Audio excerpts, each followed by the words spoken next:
Oh, hello. My name is Mara, and welcome to Books Like Whoa.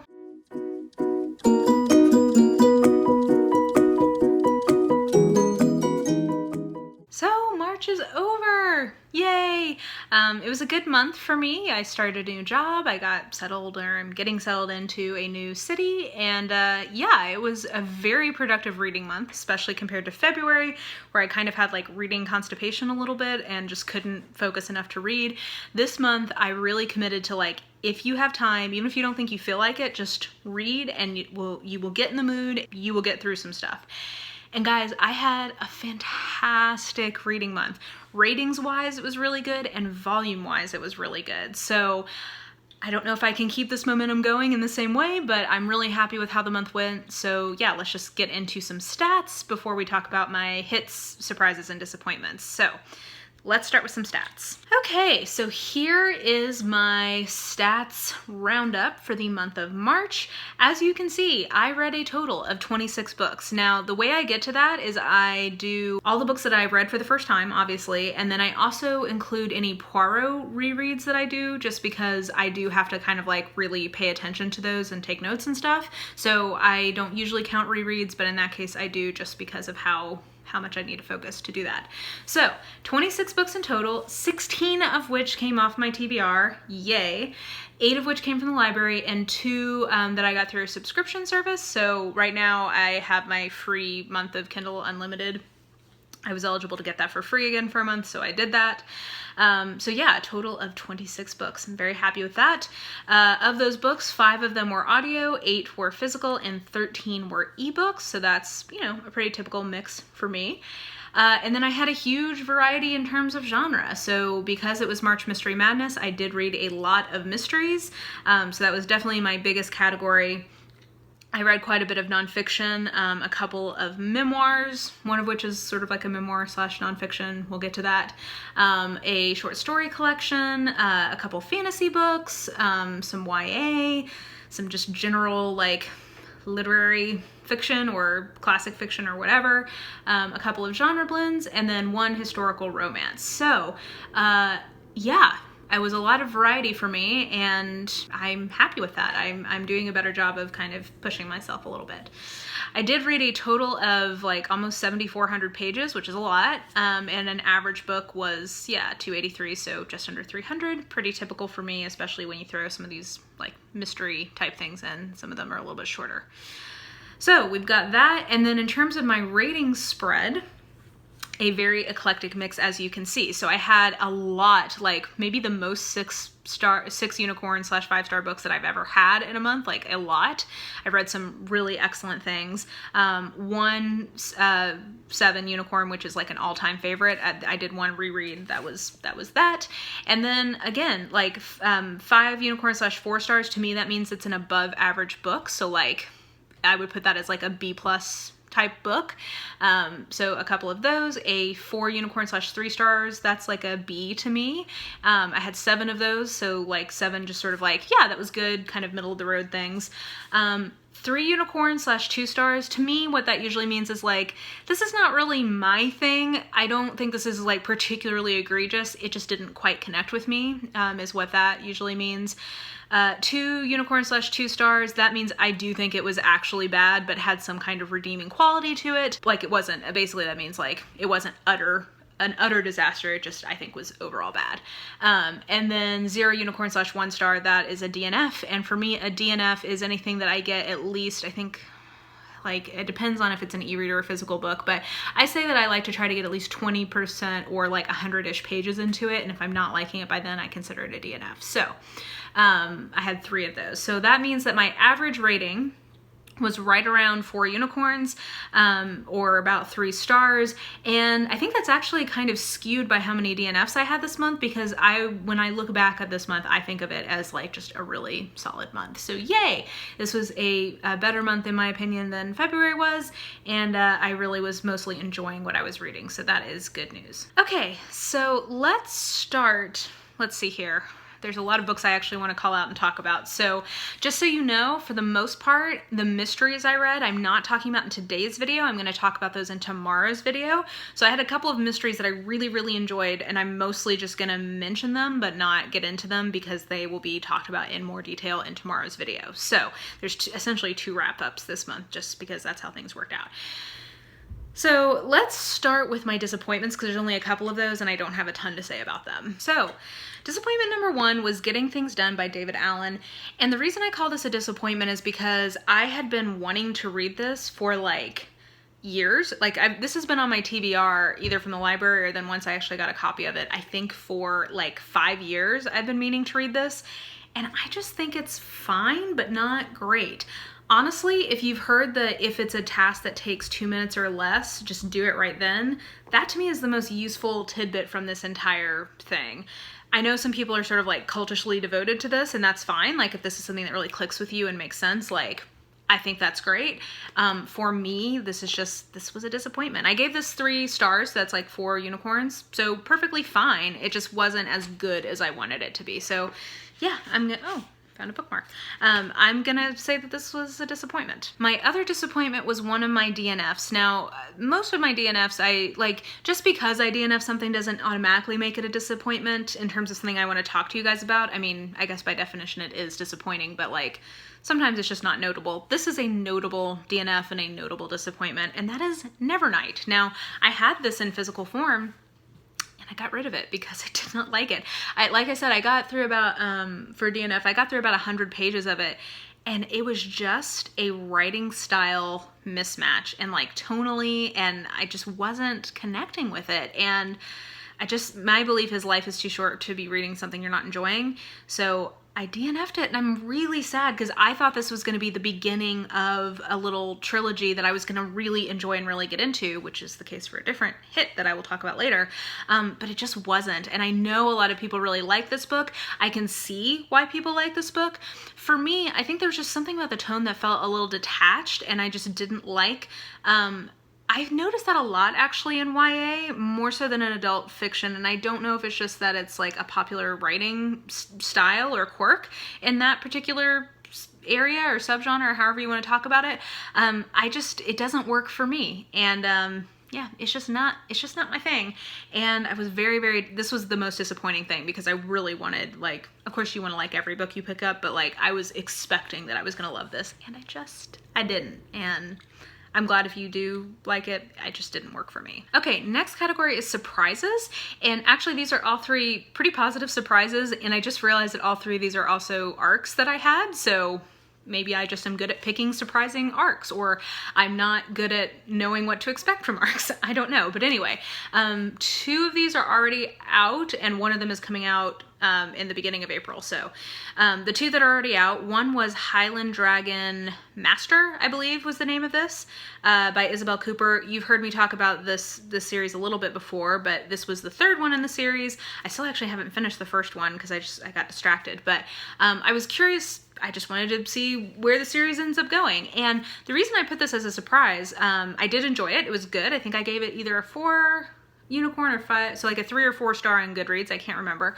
I think what was surprising about this, similar to the surprise I had last month, is I was expecting much more of like a paranormal romance, and that's not really what this is. I would call this a fantasy with heavy romantic elements in it. So really, I think this is basically a fantasy, and that kind of surprised me. I thought the writing quality was pretty good, like a little bit higher than you usually get out of genre fiction like this. And if you are somebody who really likes fantasy and you're interested in a romance, or you are looking for something with like heavier emphasis on romantic elements, this might be a series to give a try. Don't be put off by the covers because yikes, but the actual books are pretty good, I think, and worth giving a try if you read the descriptions and you think they sound interesting. The second surprise is another romance, and that is Courtly Scandals by Erin K. Spock, I believe is her name. Also, I just want to give her a shout out because apparently the publisher of this just closed. So like, I don't know what's gonna happen to her books, and like that must be so frustrating as an author to finally get published and then like have your publishing situation fall through. Like, oh god, that must be rough. So anyway, I really enjoyed this. So if you are somebody who likes historical romance and this, when I talk about this, it sounds interesting, like please go give it a try, because like I feel bad, and she's doing something somewhat different than I think a lot of people are doing in historicals, and I think that should be supported. So this little series, this is actually the second in the series. I didn't read the first one. It's a second in a series that's actually set during the Elizabethan court, and that's kind of an unusual setting for a romance. Part of why I wanted to pick this up, one, it was very highly recommended by a redheaded girl on Smart Bitches Trashy Books, so that intrigued me. And then second, there's a YA that I read when I was a young adult called The Perilous Guard, and this is about, like, this is a YA fantasy, and it's got like fae in it, and like it's kind of playing on the, is it Tamlin? Like the changeling myth? Fable? I'm not sure what the right word is, but this is so good, and it's set at the beginning of Elizabeth's reign, and the main character is like one of her like ladies who's been exiled to like the north of England because she was helping Elizabeth try to escape from Mary, and it's really, really good. This is a very, I think, forgotten YA classic, and there's a romantic element in it. Like she has like a romance in this, though that's not the main emphasis of the novel. So I was like, oh, okay, this will be great, because I can basically, I always wanted more from that romance in that book. I can pretend that this is her and Christopher, like having their romance together. So anyway, it is set during the Elizabethan court during the 12 days of Christmas. So I thought that was really cool and something I wasn't expecting. I really like that basically they're both betas, like neither of them are like really like strong personalities, especially the guy, and that can be unusual in romance in general, but particularly historicals. And I liked it. Now it's pretty steamy, so if you don't like that, you won't like this book, but I thought this was something different from a historical, and I really would love to see that more in historical romance, because I think some of the tropes are wearing pretty thin at this point, at least for me. So if you're looking for a different kind of historical romance, I really recommend this. And like I said, she already has one book out. I don't know what's going to happen to her third one, but I'm sending her good thoughts and wishes, because God, that's gotta suck. So Courtly Scandals, definitely recommend that one. It was a surprise. And then my third surprise, and this I believe is coming out maybe like the 10th of April-ish, so probably next week, I think maybe like next Tuesday this is coming out, is Sharp by Michelle Dean. Now, I had this on my list of anticipated books for 2018, but I didn't have it on my short list, I don't think. But I got it as an ARC, so I decided to go ahead and read it, and I really enjoyed this. It was very thought-provoking, and it wasn't what I was expecting. I thought what it was going to be was sort of like more of an argument about what makes what made these various sort of like intellectual figures who were female, like what kind of connected them, and like kind of a thesis about like what it takes to be a kind of public thinker and be a woman. And I think that that's definitely implicit in some of it, but really what this was an intellectual history of women like Hannah Arendt and Mary McCarthy and Dorothy Parker and Nora Ephron and Joan Didion, like Susan Sontag, all that group. So I thought that was fascinating. I love intellectual histories. Like that's one of my favorite kind of histories to read.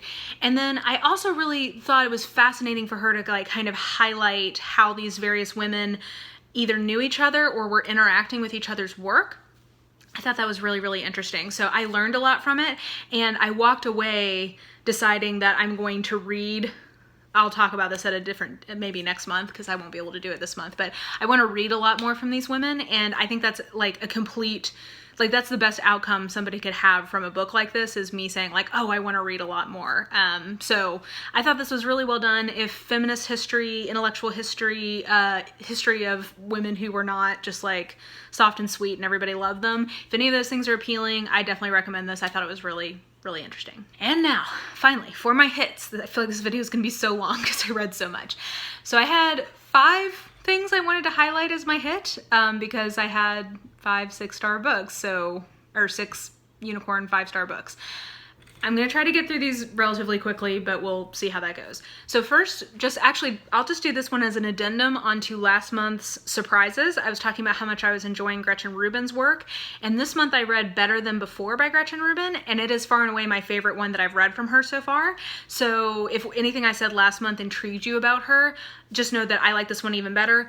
I am a sucker for the subgenre of nonfiction about habit formation, or like why people behave the way they behave, basically. And I thought this was a really interesting take on it, and very practical in a lot of ways. Like, I think it had some, it reminded me a lot of, for instance, like The Power of Habit by Charles Duhigg. So like, if that type of subgenre of nonfiction is interesting to you, I thought that this is the best one from her that I've read so far. I really enjoyed it. Next is I'll Be Gone in the Dark by Michelle McNamara.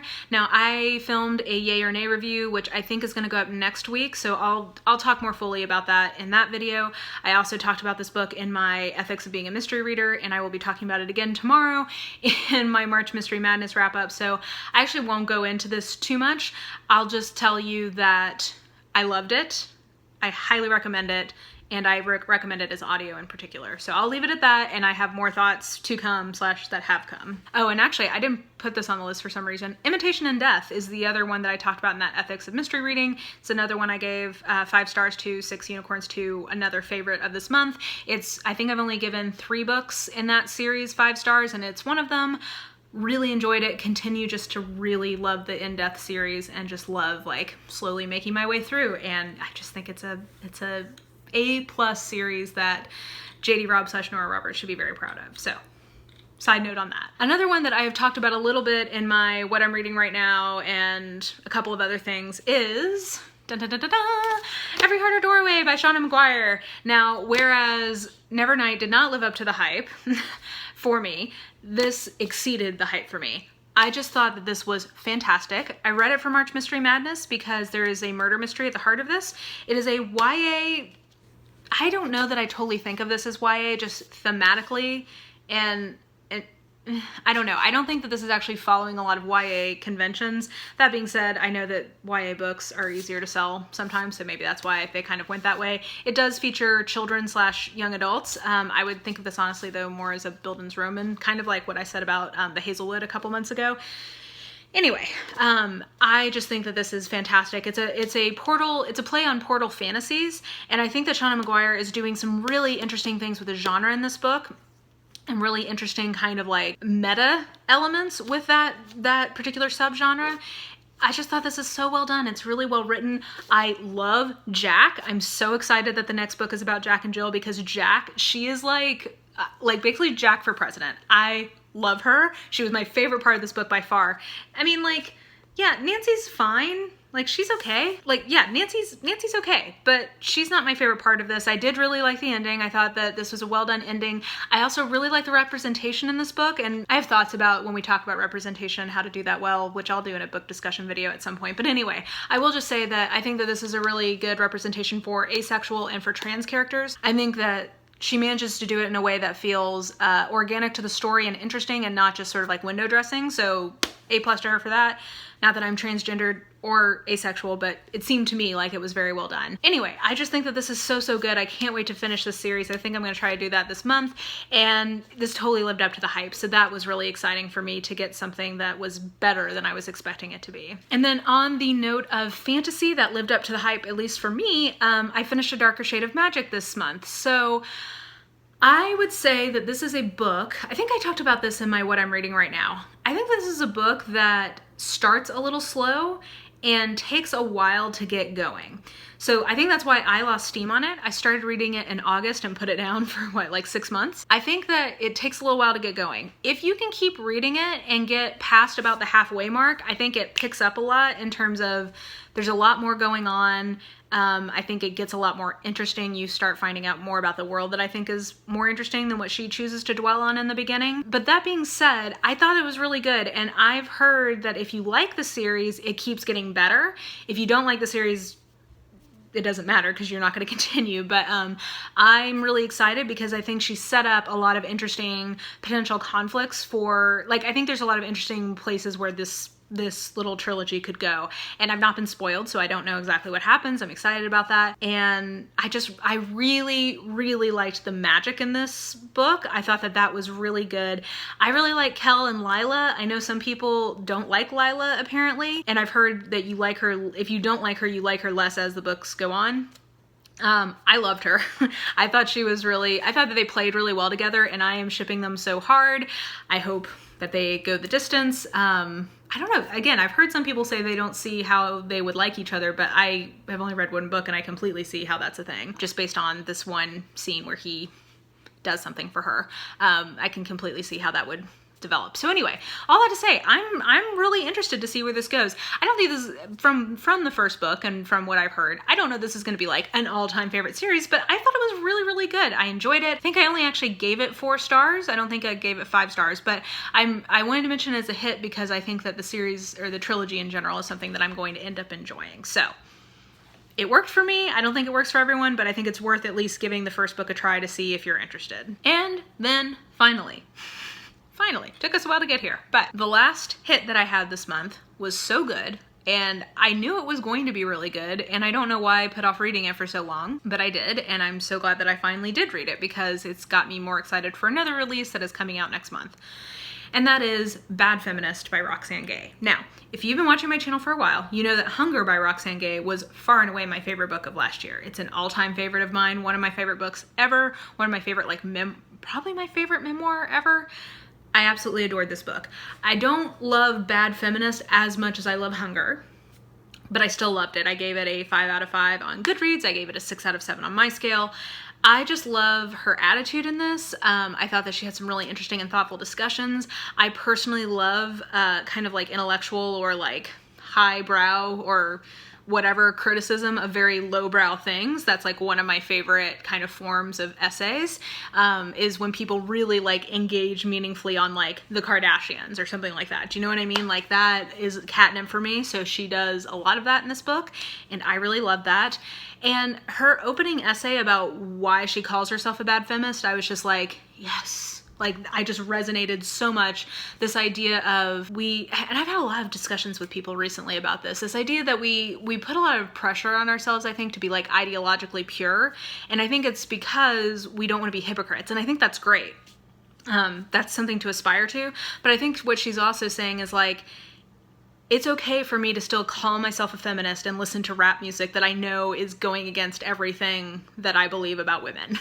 Like, it's okay. Like, I'm allowed to be a complicated person who is not always consistent, and I don't need to apologize for that. And I was just like, oh, that is so good. Like, she puts words to that in a way that I think is really helpful and really like humanizing, and it doesn't ask us all to be like perfectly consistent in terms of like, we have to be, you know, if I say that I'm for like immigrants' rights or for, you know, equality with men and women or for like whatever I'm saying I'm for, it's okay for me to not be completely ideologically consistent about that. And that's not something that we should be trying to like nitpicking each other about, but instead like focusing on the ideal that we're all like trying to get to. So I just thought that was a great essay. If you don't read anything else, if you can get your hands on just that opening essay, I think it's just great.